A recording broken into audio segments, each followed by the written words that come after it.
বক্তা যেসব বিষয়ের পর বয়ান করে সেসব বিষয়ের পর আমল করে না। মসজিদের খতিব, মাঠের বক্তা, তাদের পরিণতি এই এক নাম্বার ওয়ান, তাদেরকে দেখে দেন যাই একটু কইয়েন, বক্তারা যেন সতর্ক হয়ে যায়। খেয়াল করেন। একটু পরে হুজুর বলেন, আমি আর একটু আগায় গিয়ে দেখি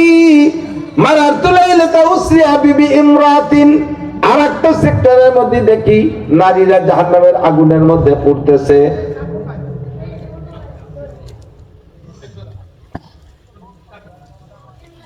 আচ্ছা, 1 ঘন্টা লাগবে।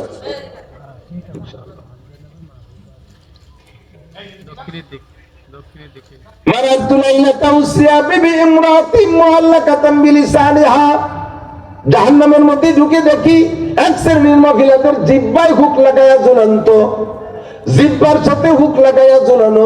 জিজ্ঞেস করলাম, জিব্রাইল এ কোন শাস্তি, জিহ্বায় হুক লাগাইছো কেন?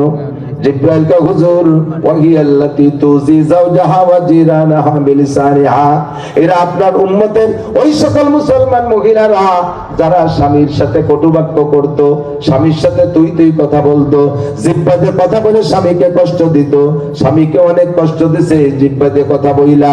এক কথায় যারা জিহ্বার সাথে অন্যায় করেছে, পর পুরুষের সাথে প্রেম গল্প করেছে, এই জিহ্বাতে গান গেয়ে গেয়ে দুনিয়ার পুরুষকে, দুনিয়ার মানুষকে আনন্দ দিয়েছে, প্রতিবেশীর সাথে কথায় কথায় ঝগড়া করত, কটুবাক্য করত, গীবত শিকায়ত করত, অকথ্য ভাষায় গালাগালি কাজাকাজি করত, এই নারীদের কোটি কোটি বছর শাস্তি জিহ্বার সাথে হুক লাগায় ঝুলানো। 2 নম্বরে হুজুর একটু আগায় গিয়ে দেখি আরেক শ্রেণীর মহিলাদের স্তনের সাথে হুক লাগায় ঝুলানো। ও জিব্রাইল, একই বেইজ্জতি ব্যাপার, এদের স্তনের সাথে হুক লাগাইছো কেন? জিব্রাইল তো হুজুর ওয়াহিয়াল্লাতী তুরজিউ বিগাইরি ইজনি যাওজিহা। আগে পদ্ধতি ছিল যেমন শুরুতে একটু বলে আসছি, হালিমাতুস সাদিয়া রাদিয়াল্লাহু তাআলা আনহার বাড়ি, নবী আলাইহিস সালাম 2.5 বছর ছিলেন, দুধ পান করতেন পয়সার বিনিময়, স্বামীর অনুমতি সাপেক্ষে। মহিলা নিজের বাচ্চার পাশাপাশি অন্য আরেকজনের বাচ্চাকে দুধ পান করাইয়া পয়সা নেওয়া জায়েজ ছিল, তবে এটা স্বামীর অনুমতি হতে হবে। এখানে হাদিসের ভিতরে এই কথাটাই উল্লেখ করা হয়েছে। মূল তাফসীর ব্যাখ্যা হলো, এই সব মহিলারা ওরা যারা নিজের স্তনের সাথে অসৎ ব্যবহার করেছে, অবৈধ স্পর্শ দিয়েছে, পর পুরুষকে দেখায় দেখায়, গায়ে পর্দা নাই, শরীরে পর্দা নাই, পর পুরুষকে দেখায় আনন্দ দিয়েছে, যে অন্যায় যার বিচার তার, তাদের এই স্তনের সাথে অসৎ ব্যবহার করার কারণে কোটি কোটি বছর স্তনে হুক লাগায় ঝুলন্ত থাকবে। আর হয়তো ওকরা মুআল্লাকা তামবিয়া দাইহা, হুজুর বলেন আর একটা আগায় গিয়ে দেখি হাতে হ্যান্ডকাপ দিয়ে ঝুলানো আছে এক শ্রেণীর মানুষ। জিজ্ঞেস করলাম, জিব্রাইল এরা কারা?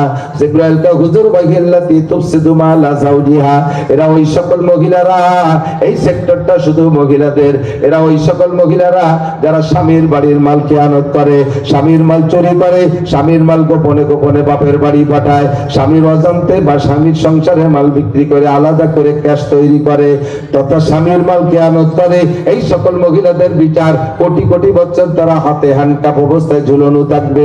ওরা হয়তো একটু আগায় গিয়ে দেখি আর এক শ্রেণীর মহিলাদের পায়ে শিকল দিয়া মাথা নিচু মুখী করে ঝুলানো। জিজ্ঞেস করলাম, জিব্রাইলের কারা?